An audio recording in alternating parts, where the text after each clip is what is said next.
السلام علیکم ورحمۃ اللہ وبرکاتہ۔ اعوذ باللہ من الشیطان الرجیم، بسم اللہ الرحمن الرحیم، الحمدللہ رب العالمین، والصلاة والسلام علی رسولہ الکریم، اما بعد، فقال اللہ تعالی فی القرآن المجید والفرقان الحمید، یا ایہا الذین آمنوا قوا انفسکم واہلیکم نارا، صدق اللہ العظیم۔ قابل احترام مولانا حامد محمد خان صاحب، امیر حلقہ جماعت اسلامی تلنگانہ، قابل احترام مرکزی سیکریٹری محترم سید شاکر محی الدین شاکر صاحب، اور حلقے کے مختلف ذمہ داران، مقررین اکرام، حاضرین مجلس، مرد و خواتین، نوجوانوں اور پیارے بچوں، جماعت اسلامی ضلع وقارآباد کی ایک عظیم الشان کانفرنس کے اندر، ایک تاریخی کانفرنس میں ہم شریک ہیں۔ یہ بڑے معذرت کے ساتھ آپ کو اطلاع دے رہا ہوں کہ 10-12 گاڑیاں ابھی قریب میں ہیں تانڈور کے جو پہنچنے والی ہیں، تاخیر ہو گئی ہے، اس کے لیے میری طرف سے معذرت قبول کیجیے، اور انشاءاللہ 1 گھنٹے میں پورا ہمارا کانفرنس ہال تنگ دامنی کا شکوہ کرے گا۔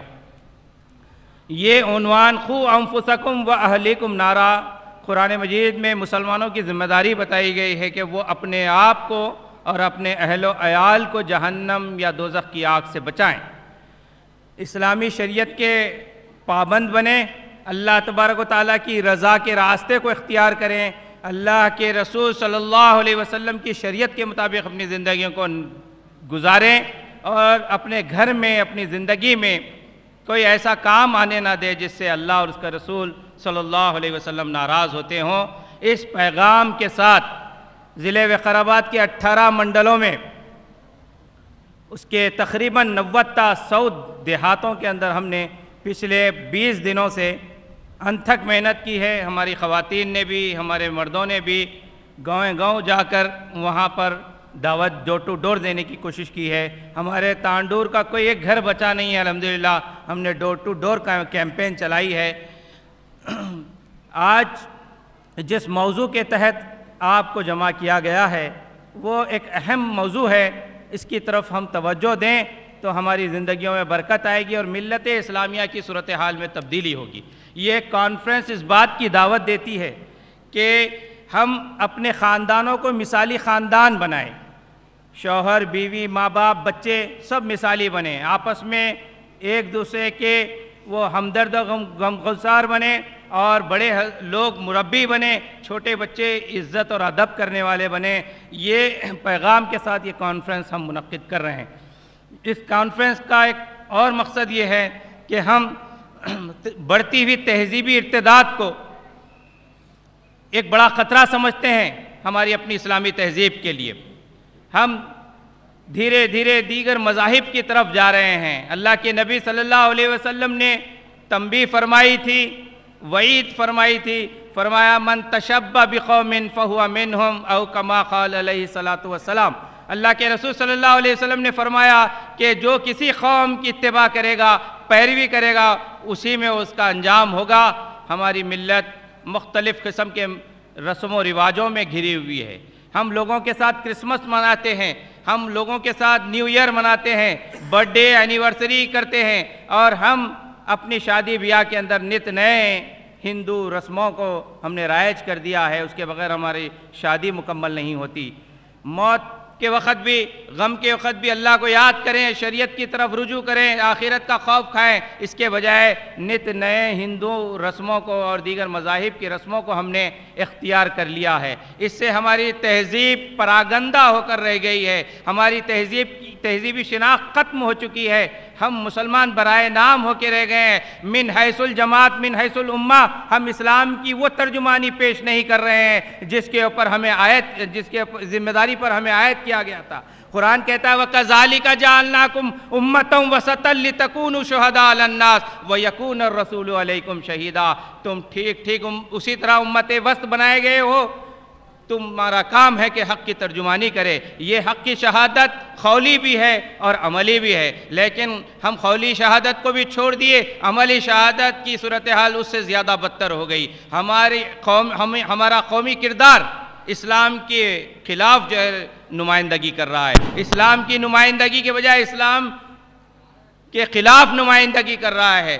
تو اس وقت ہم اس کانفرنس سے دعوت دیتے ہیں کہ اسلامی تہذیب کو پکڑ لیں، ہم مضبوطی سے پکڑ لیں، اسلامی تہذیب کو اختیار کریں ہماری زندگی میں، ہمارے گھروں میں، ہمارے معاشرے کے اندر، اسی طرح معاشرے کی اصلاح ہوگی۔ اس کانفرنس کے ذریعے سے ہم یہ پیغام دینا چاہتے ہیں کہ اسلاف کا بھولا ہوا سبق یاد کرے، نئی نسل کو اسلاف کے وہ عظیم کردار بتائیں کہ اس کردار کی عظمت ان کے سامنے پیش کی جائے، جس کو شاعر کہتا ہے کہ تجھے اپنے آبا سے کوئی نسبت ہو نہیں سکتی، تو گفتار وہ کردار، تو ثابت وہ سیارہ۔ پھر یہ سچویشن ہے کہ ہم نے اسلاف کو بھلا دیا ہے، ایسے عظیم الشان اسلاف جس کے بارے میں شاعر کہتا ہے کہ نکل کے صحرا سے جس نے روما کی سلطنت کو الٹ دیا تھا، سنا ہے میں نے قدسیوں سے وہ شیر پھر ہوشیار ہوگا۔ ایک نئی اسلامی بیداری کی لہر ہم پیدا کرنا چاہتے ہیں اس کانفرنس کے ذریعے سے، اپنے اسلاف کے بھولے ہوئے سبق کو یاد دلانا چاہتے ہیں، اسلاف کی شخصیتوں سے، سیرتوں سے واقف کرانا چاہتے ہیں۔ پھر نوجوانوں کی جو صورتحال ہے وہ بدتر سے بدتر ہوتی جا رہی ہے، یہ پب جی، ٹک ٹاک اور ویڈیو گیمز کے عادی ہو گئے ہیں، نت نئے لایانی کاموں کے اندر پڑے ہوئے ہیں، جس سے نہ تو دنیا کا فائدہ ہے نہ آخرت کا فائدہ ہے۔ ایسے میں نوجوانوں کو اس کانفرنس کے ذریعے سے یہ دعوت دینا چاہتے ہیں ہم کہ وہ اپنی اصلاح اور تربیت کرے اور حق کی ترجمانی کے لیے تیار ہو، امر بالمعروف و نہی عن المنکر کے علمبردار بنے، اقامت دین کے علمبردار بنے، اسلام کی ترویج، اسلام کی تبلیغ، اسلام کی اقامت کے لیے اپنے آپ کو پیش کریں، اپنے آپ کو تیار کریں۔ پھر یہ کانفرنس اس بات کی دعوت دیتی ہے کہ شریعت کے اصولوں کی حکمرانی ہوگی، ہمارے گھر میں نکاح ہو، خلا، وراثت ہو یا کوئی بھی مسلم پرسنل لا سے متعلق معاملہ ہو، ہم اسلامی شریعت کو، مسلم پرسنل لا کو مقدم رکھیں گے۔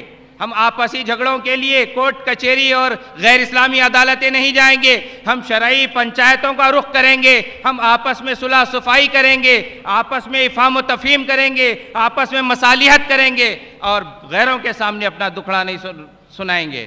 یہ اس بات کی دعوت دیتی ہے، یہ کانفرنس اس بات کی دعوت دیتی ہے کہ ہم نت نئے مسلکی اختلافات کو چھوڑ دیں، فروعی معاملات کو چھوڑ دے اور نصوص دین کے اندر جب ہم متحد ہیں تو متحد ہو جائے، من حیث الجماعت من حیث القوم، ایک جماعت بن جائیں، ایک قوم بن جائیں اور آپس میں ٹکڑوں میں نہ پڑے۔ فرقہ بندی ہے کہیں ذاتیں ہیں، کیا زمانے میں پنپنے کی یہی باتیں ہیں؟ ہم دعوت دیتے ہیں کہ سنی، وہابی، مقلد، غیر مقلد، بریلوی، دیوبندی سب ایک پلیٹ فارم پہ آ جائیں، اتحاد کا مظاہرہ کرے، آپسی اختلافات کو دور کرے، آپسی خلفشاریوں کو دور کرے، تعصب سے پاک ہو، دلوں میں محبت پیدا کرے، اخوت کا جذبہ پیدا کرے اور قومی کردار پیدا کرے۔ یہ کانفرنس اس بات کی دعوت دیتی ہے کہ اسلامی تعلیمات کو عام کیا جائے۔ نئی نسل آج اسلامی تعلیمات سے کوری ہے۔ ہم نے اس کانفرنس کی تیاریوں میں 8, 9, 10 ہائی اسکول کے بچوں کے لیے، انٹرمیڈیٹ فرسٹ ایئر اور سیکنڈ ایئر کے لیے نو اسلام ٹیسٹ کنڈکٹ کیا۔ 670 بچوں نے رجسٹر کیا، لیکن 270 بچے ٹرن اپ ہوئے ایگزام لکھنے میں، 400 لوگ رجسٹر کر کے غیر حاضر ہوئے۔ اس کے بعد 270 میں جو جوابات ہم کو ملے ہیں اس سے بہت افسوس ہوا ہے۔ زبور کس پر نازل ہوئی؟ محمد صلی اللہ علیہ وسلم پر۔ جہاد کا مقصد کیا ہے؟ مار دھاڑ کرنا۔ روزے کا مقصد کیا ہے؟ دکھاوا کرنا۔ یہ جواب آئے ہمارے مسلمان بچوں کے، ملٹیپل چوائس کوشچنز تھے، اس میں یہ ایسے جوابات آئے ہیں۔ اس سے بڑی افسوس کی صورتحال محسوس ہوتی ہے، اس پر افسوس ہوتا ہے۔ ہم کہتے ہیں نئی نسل کو ٹک ٹاک، پب جی کے حوالے نہ کریں، موبائل فون کے حوالے نہ کریں، گندی حرکتوں اور فحش کاموں کے اندر ان کو جو ملوث ہونے نہ دے، ان کو بچائیں، ان کی تربیت کریں، ان کو سیرت و کردار کی ان کی تیاری کرے تاکہ وہ اسلام کے کام کر سکے اور وہ اسلام کے سفیر اور امبیسڈر بن کے اسلام کی صحیح ترجمانی کر سکے۔ اسلامی تعلیمات کو عام کرنا بہت ضروری ہے۔ آج ہم اسلام سے دور ہو گئے ہیں۔ صحابہ کے 10 صحابہ کے نام نہیں معلوم ہے، لیکن 100 بالی ووڈ ایکٹرز کے نام ہم سنا سکتے ہیں۔ یہ صورتحال ہماری نئی نسل کی ہے، نئی نسل کو اس سے جوڑنا چاہیے۔ میں اپنی گفتگو کو ختم کرتے ہوئے آپ سے اپیل کرتا ہوں، یہ مہمان مقررین مختلف مصروفیات کو تج کر آئے ہیں، چھوڑ کر آئے ہیں، قربانی دے کر آئے ہیں، ان کے پیغامات کو آپ لے جائیں اور اپنے گھروں میں اس کو عملی شکل دے، اپنے معاشرے میں عملی شکل دے۔ یہ تعلیمات اور نصیحتیں جو یہ مقررین اکرام دیں گے اس کو مضبوطی سے پکڑ لے اور اس پر عمل کرنے کے جذبے کے ساتھ جائیں۔ ہم اس جذبے کے ساتھ اس کانفرنس سے لوٹے کہ ہمارا جینا مرنا اللہ کے لیے ہو۔ ان صلاتی و نسکی و محیایا و مماتی للہ رب العالمین، من احب للہ و ابغض للہ و آتا للہ و منع للہ فقد استکمل الایمان۔ ہماری نمازیں، ہماری قربانیاں، جینا مرنا، ہماری محبتیں، ہماری نفرتیں، ہمارا دینا، ہمارا روکنا سب اللہ کی خاطر ہو جائے، اللہ سے جڑ جائیں، اللہ سے وابستہ ہو جائے، آخرت کو پیش نظر رکھ کے ہم زندگی گزارے۔ اللہ تعالیٰ سے دعا ہے کہ اللہ تبارک و تعالیٰ ہمیں اپنی تربیت کرنے کی توفیق عطا فرما، قرآن و حدیث پر چلنے کی توفیق عطا فرما، ہمیں آپس میں متحد متفق کر دے، باہم شیر و شکر بنا دے، ہم من حیث القوم وہ کام کرنے پر آمدہ ہو جائے جس کی طرف قرآن توجہ دلاتا ہے، حق کی شہادت کا کام، اسلام کی اقامت کا کام، امر بالمعروف و نہی عن المنکر کا کام۔ وآخر الدعوانا الحمدللہ رب العالمین۔